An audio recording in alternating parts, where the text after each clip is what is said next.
오늘은 1845년에 발표된 미국 작가 에드거 앨런 포의 레이븐이라는 시를 읽어보겠습니다. 시의 이해를 돕기 위해 설명드리자면요. 이 시에 나오는 리노어는 작가의 죽은 연인이고 갈까마귀는 죽은 연인이 투영된 작가의 고통과 절망을 의미합니다. 이 시 초반에는 죽음의 그림자처럼 갈까마귀 한 마리가 집 안으로 들어옵니다. 그리고 중반부는 갈까마귀라는 환각과 망상에 빠져 미쳐가고 있는 작가의 고통을 보여줍니다. 이때 까마귀가 말하는 네버모어 결코 없으리 역시 죽은 연인 리노어를 의미합니다. 시 후반부에서는 마루 위를 따라 덮고 있던 그 그림자로부터 내 영혼이 날아오를 일은 결코 없으리라는 말을 하는데요. 이 말은 어둠과 절망 속에 영원히 나 자신을 가둘 것이다 라는 뜻입니다. 결론적으로 이 시는 죽은 연인에 대한 그리움과 연민, 비통함을 갈까마귀라는 존재를 통하여 어둡고 음침한 작가의 내면 심리를 그대로 보여준 몽환적인 작품이라고 할 수 있겠습니다. 에드거 앨런 포우의 시 레이븐. 어느 쓸쓸한 한밤중 피곤함에 지쳐서 이미 잊혀진 기묘한 책들을 뒤적이다. 얕은 잠에 머리를 꾸벅이던 중 난데없이 똑똑하며 문 두드리는 소리가 들려왔다. 누가 왔나 손님일까? 그러나 두드리던 소리도 그냥 그뿐 아무것도 없었다. 아, 난 선명하게 기억난다. 쓸쓸했던 12월 꺼져가던 등잔불은 하나하나 마루 위에 귀신 같은 잔연을 남겼다. 난 무서워 아침이 오길 간절히 기다렸다. 헛되이 애를 쓰며 하늘로 돌아간 리노어에 대한 슬픔의 책이 끝나길 갈망했지만 다 허사였다. 자줏빛 휘장의 비단결 커튼이 변덕스럽게 스치던 소리는 날 오싹하게 만들고 일찍이 느껴보지 못한 괴상한 공포가 날 채워왔다. 그리하여 두근거리는 가슴 진정시키며 난 계속 일어서려 했다. 이 늦은 시간 누가 애타게 내 방으로 들어오려 해말했지만 그냥 그뿐이었고 아무것도 없었다. 이윽고 난 마음을 단단히 먹고 말했다. 누구세요? 누구신지 몰라도 실은 제가 깜빡 잠이 들었어요. 조용히 방문을 두드리셔서 듣지를 못했어요 하며 문을 활짝 열었다. 그러나 밖에는 어둠, 그냥 그뿐이었다. 꾸어본 적 없는 꿈을 내가 꾸고 있지 않는지 의심하면서 의아함과 두려움을 가진 채 난 계속 어둠을 응시하며 오랫동안 거기 있었다. 그러나 정적 속에서 아무것도 보이질 않았다. 그때 내 입에서 새어나온 작은 외마디 리노어. 나의 소리는 메아리로 되돌아와 울렸다. 리노어. 그것은 단지 그냥 메아리 그뿐이었다. 그렇게 내 영혼을 태우고 방으로 돌아오니 이번엔 좀 더 크게 문 두드리는 소리가 다시 들려왔다. 난 말했다. 분명 창틀에 뭔가가 있어. 어디 밝혀보자. 거기 뭐가 있는지 수수께끼를 밝혀내고 말리라. 그러나 덧창을 열어젖히자 요란하게 펄럭이며 바닥이는 소리와 함께 옛날 옛적 성스러운 시대의 위험이 서린 듯한 갈까마귀 한 마리가 아무 인사도 없이 갑자기 들어와 버렸다.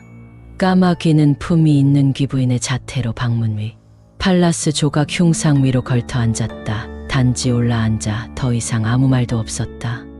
이 새까만 새의 단정하고 준엄한 표정을 보다 보니 내 굳었던 표정도 살며시 미소가 지어졌다.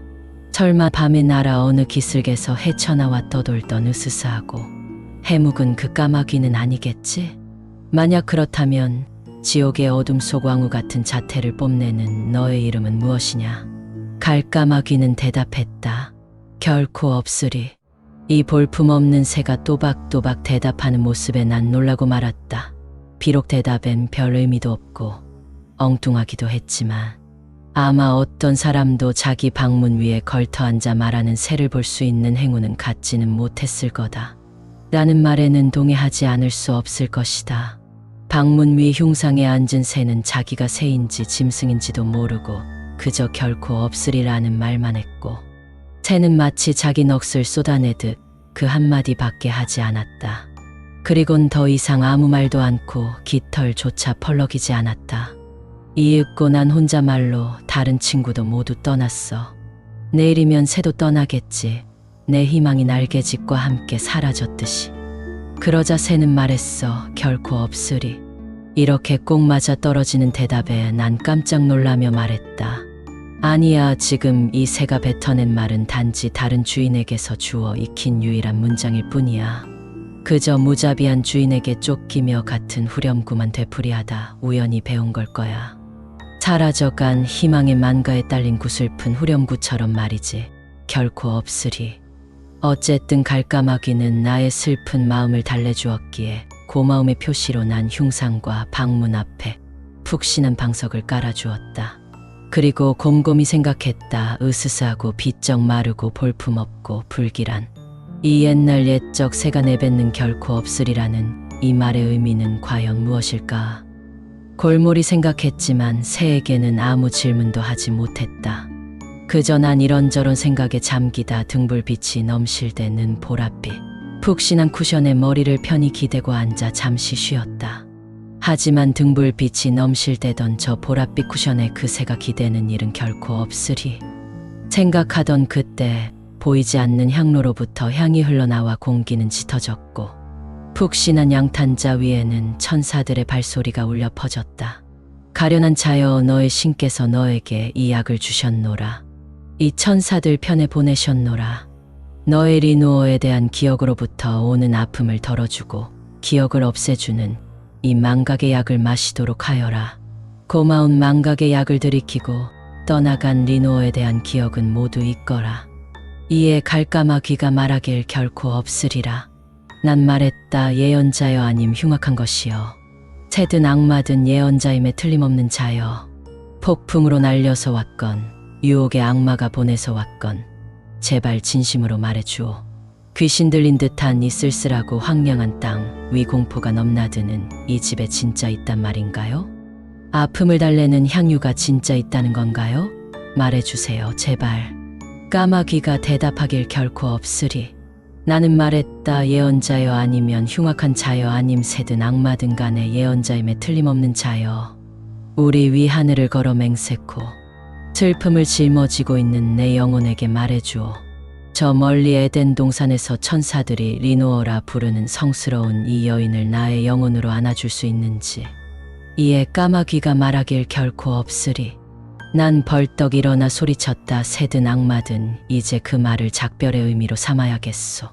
그러니 폭풍 속 아니면 밤의 나라 저승의 기슭으로 물러가시오. 거짓말의 징표인 너의 검정 깃털 하나 남기지 말고 더 이상 내 고독을 깨지 말고 내 문 위의 흉상으로부터 어서 떠나주시오. 내 마음에 박힌 부리를 뽑고 내 문에서 당신 모습을 거두어 떠나시오.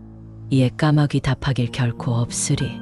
그러나 까마귀는 날지도 않고 여전히 앉아 있었고 내 방문 바로 위 창백한 팔라스의 흉상 위에 흡사 꿈꾸고 있는 악마의 모습으로 까마귀를 따라 등불의 그림자는 마루 위를 뒤덮었다.